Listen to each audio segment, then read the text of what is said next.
Todos ustedes saben seguramente que Miguel Soler es un caballero y que presenta las cosas de un modo sumamente dulce. Yo soy un poco más grosero intencionalmente, porque además me parece que eso acorta algunos caminos. Para la historia de este foro, yo prefiero hacer la siguiente lectura. Cuando se hizo el foro social, se hicieron largas elucubraciones sobre muchos aspectos, pero se olvidaron que en un foro social tenía que estar la educación. Entonces pasó que los educadores levantaron la voz y dijeron esto que todos ustedes están recogiendo con una sonrisa. Un foro social sin educación es un foro cuando menos rengo. Y entonces el foro nació así. Esto es lo primero que me importa señalar, porque en un medio en donde todos los días nos llueve la consigna de que no se puede, de que es un dato de la realidad y de que el mundo nos pesa mucho más de lo que nosotros podemos tener sobre los hombros, decir que la protesta de los maestros, de los educadores, es capaz de generar un evento como el del foro de educación de Porto Alegre, es tanto como decir que sí, que se puede. La segunda cosa que me importa decir en relación con esto, y que tiene que ver con el sí que se puede, es que allí había reunidos 15.000 educadores y gentes preocupadas por la educación. Por lo tanto, tampoco sería justo decir que hay una especie de desentendimiento, de falta de involucración, de involucramiento de los educadores y de la sociedad con el tema de la educación. Por el contrario, existe efectivamente sectores muy preocupados y al frente de esos sectores muy preocupados, o por lo menos en medio de ellos, están los educadores. Con lo cual, vuelvo a decir que sí, que se puede. Efectivamente, el foro estuvo fuertemente politizado, no solamente por la afirmación de Stedler de que yo tengo la costumbre de hablar mal de Fernando Henrique Cardoso y de hablar bien de la reforma agraria, porque así empezó, y naturalmente el foro casi se paró para aplaudir lo que estaba señalando también una temperatura de foro. No solamente por eso, sino que me parece que de ahí tenemos que sacar dos cosas. Primero, que sería de una ingenuidad culpable a esta altura pensar que es posible hablar de educación sin entrar a los temas esencialmente políticos. Es decir, creo que es muy injusto decir que la educación y el movimiento de los docentes es impotente frente al problema social, y este foro demuestra que no. Tan injusto como decir que la educación es omnipotente. Es decir, todo lo que hay para corregir en este mundo la tienen que corregir los educadores y pueden hacerlo. No es así. Pero también es cierto que no habrá corrección posible si no cuenta con el movimiento de los educadores. Por fortuna, hubieron intervenciones fuertemente técnicas, en el mejor sentido de la palabra. No técnicas porque venían de algún museo o de algún libro, sino porque nacían de la interrelación de algunas prácticas sociales, algunas concepciones fuertemente profesionales y también, y no por último, la menos importante, de una sólida concepción ética. En un mundo donde tan fácilmente hay cantidad de gente que se compra y se vende, se usa la palabra cooptar, ¿no? Bien, donde hay tanta gente cooptada, allí había muchos miles de gente que no tenían ningún tipo de cooptación. Por el contrario, estaban señalando una contradicción irrenunciable entre lo que puede ser la ética profesional y el mercantilismo incorporado a las concepciones educativas.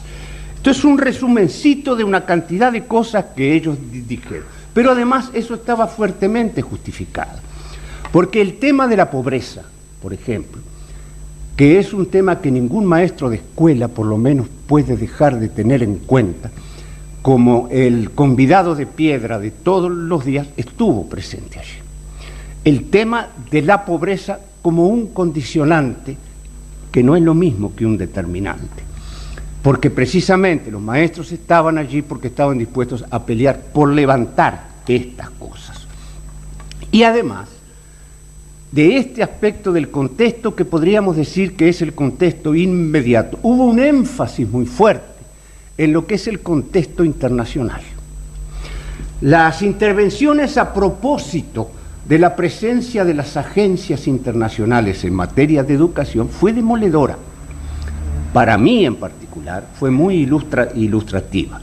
Cualquiera de nosotros de alguna manera ha escuchado hablar lo que significa el Banco Mundial y el BID como agencias de ordenamiento del país, más que de ordenamiento educativo.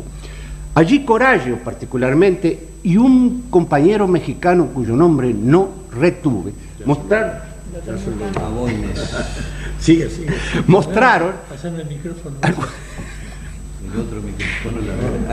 mostraron algunos ejemplos realmente que a mí me resultaron impactantes. A lo mejor ustedes lo conocen.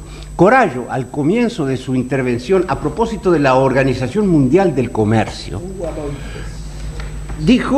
puso las manos así y dijo, en los documentos de la Organización Mundial de Comercio sobre educación hay un alto así, hay 5 tomos. Y entonces uno empieza a preguntarse, ¿pero cómo? ¿Y la Organización Mundial del Comercio qué cosa tiene que ver con este tema de la educación, a donde naturalmente los educadores, los maestros, no somos convidados? Ahora mismo se está reuniendo la Organización Mundial del Comercio y te cabría preguntarnos qué orden nos van a dar ahora, o si ustedes quieren, qué orden le van a dar a nuestros gobiernos ahora. Y el compañero de México señaló una cosa que me parece todavía muchísimo más grave. Señaló que en el ALCA, que nosotros tenemos gente que está contentísima de que vamos a ver si salimos del Mercosur y vamos al ALCA y nos vamos a sentir libres y bien libres del todo, el ALCA llegó a extremos tales como la reforma de la Constitución de México. La reforma de la Constitución de México establecía cosas que para nosotros son de principios, como es la gratuidad de la enseñanza pública. Y ellos consiguieron reformar la Constitución de México de manera muy habilidosa, muy artera, de modo que ahora lo que la Constitución dice es que será gratuita la enseñanza pública primaria y secundaria, punto y aparte. Es como decir, sí, la enseñanza universitaria puede ser privada y paga aún aquella que da el Estado. Como ustedes comprenden, esto lo que estaba poniendo sobre la mesa era el tema de la soberanía nacional. Este tema que parece bastante preterido en las intervenciones públicas. E incluso hay algunos pronunciamientos públicos importantes como que la soberanía es una pieza museo que ahora la tenemos que considerar en un contexto mundial y que las cosas se resuelven de otra manera. Por suerte, hubo una fogosa intervención de uno de los conferencistas que señalaba que una de las primeras obligaciones que tenemos los educadores es decir que está mal lo que está mal. Lo que nosotros sentimos que está mal, tenemos la obligación de decir. Aunque le digan que está loco, aunque lo aíslen, si usted piensa que algo está mal, usted tiene que decir que sí, que eso está mal. Es decir, hizo un llamado a la resistencia. Muchísimas veces las resistencias aparecen limadas, erosionadas por los argumentos pragmáticos. Y en esta condición, ¿qué voy a hacer? ¿Y yo qué puedo hacer? Si yo soy insignificante y si esto es una fuerza muchísimo mayor que yo, no creo que vaya a resolver yo nada solo. Pero no es cierto que yo tenga que dejar que resuelvan por mí. Eso tampoco. Y eso aparece planteado allí como una exigencia ética de primer orden. Es decir, es difícil pensar en un docente que merezca el carácter de tal, la designación de tal, si no tiene esta capacidad de rechazo a lo que está mal. Por lo tanto, apareció allí la idea de la resistencia y hubo más de una intervención referida a la educación como ámbito de resistencia. Es muy fácil que en este recinto particularmente se me entienda rápidamente si yo digo la educación como ámbito de resistencia y yo me refiera a la lucha de las organizaciones sindicales de los educadores. No cabe duda que esta es una de las formas de resistencia, yo diría obligatorias, y forma parte de la educación como ámbito de resistencia. Pero fue otro aspecto el que apareció subrayado o subliminalmente mostrado, si ustedes quieren, y es el proceso de la educación en sí mismo como ámbito de resistencia. Es decir, es bastante frecuente oír que la educación es un mecanismo de reproducción social, ¿no es cierto? Bien, la educación es un mecanismo de reproducción social, punto y seguido, pero es mucho más que eso. La educación, en tanto supone la liberación de los seres humanos, en cuanto supone la posibilidad, abrir la opción a elegir, la educación es un mecanismo de liberación. Y por lo tanto es absolutamente imposible pensar ningún tipo de transformación social sin tener en cuenta el componente de la educación. Este es el otro aspecto de la resistencia en el que nosotros tenemos un fuerte compromiso profesional. Es decir, eso que repetimos muchas veces de la educación pública, gratuita y laica, y nadie discute esto, pero además crítica, pero además solidaria, pero además basada en los valores sustanciales que le dan carácter humano a la convivencia. Para terminar esto, que ya se me hizo mucho más largo de lo que ustedes desearían, creo que hay otra parte que estuvo fuertemente marcada en el foro, y fue el referido a las tecnologías.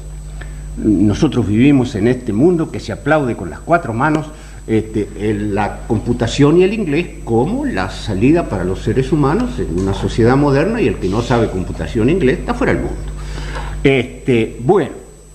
Hubo más de una intervención, pero en particularmente recuerdo sobre esto las precisiones de Rosa María Torres en su intervención, cuando señalaba que nos quieren vender, nos quieren trampear la asimilación y suponer que la sociedad del conocimiento, como la sociedad del futuro, y a la que nadie se opone, por supuesto, la quieren vender como la sociedad de la información.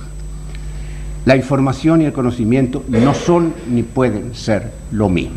Y las maquinitas, en todo caso, nos van a dar alguna información, pero siempre teniendo presente que es una información dirigida, filtrada, y que no es una información libre.